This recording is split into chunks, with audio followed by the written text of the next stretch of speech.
Casinos have long been a popular way for Native American tribes to use their land to generate revenue to support their people. But we live in a new age and a new time, and cannabis is looking pretty good these days for Indian nations who can't or don't want to rely on the gaming industry. Connecticut recognized 5 native tribes in the state, but the federal government only recognizes 2 of them, leaving the remaining 3 up the creek, unable to build a casino or otherwise use their land to create jobs for tribal members. So right now, the state is pretty much taking care of the tribe's finances without giving them the opportunity to take care of themselves. Now, when Connecticut passed its recreational laws, it allowed for the recognized native nations to use their land for cannabis if they wanted to, but it left the ones not federally recognized out in the cold. A new bill being considered would call their lands disproportionately impacted areas, and it would allow them to grow cannabis for the state. And apparently, the state has had a lingering problem of supplying its dispensaries with cannabis, so it would take care of 2 birds with 1 stone, alleviate the supply stress, and give those state-recognized tribes a source of income. Indian nations have been relying on tribal casinos for some time.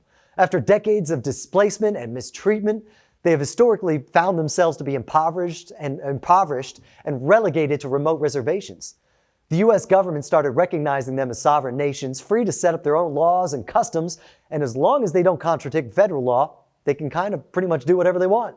And freedom from state regulations and the Gaming Commission meant that casinos were an independent and profitable way to support themselves and pull their people out of poverty.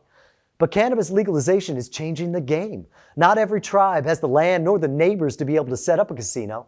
The Shinnecock Nation in Long Island has been trying for years to open a casino but never could. Now they're finding success in cannabis, as are tons of other tribes throughout the country. Being able to duck out of cannabis regulation, they're able to move faster and more efficiently through the industry than other businesses can. Cannabis is also a step closer toward the native plant medicine that tribes claim as their heritage, more so than the predatory casino industry anyway. The pandemic was a big eye-opener as well to the tribes that had traditionally relied on gambling income, as casinos found themselves shuttering their doors for months at a time. The risks of tying yourself to one source of income has become clear as day, and as cannabis laws and enforcement begin to relax throughout that time, marijuana became a no-brainer for Indian nations governing themselves. Even before the pandemic, casinos were taking hits as states had been letting up on gambling laws and allowing more casinos to open, and online gambling has been gaining popularity for years. So tribes choosing cannabis over casinos is a welcome change that'll hopefully create a more equitable and more healthy community for us all.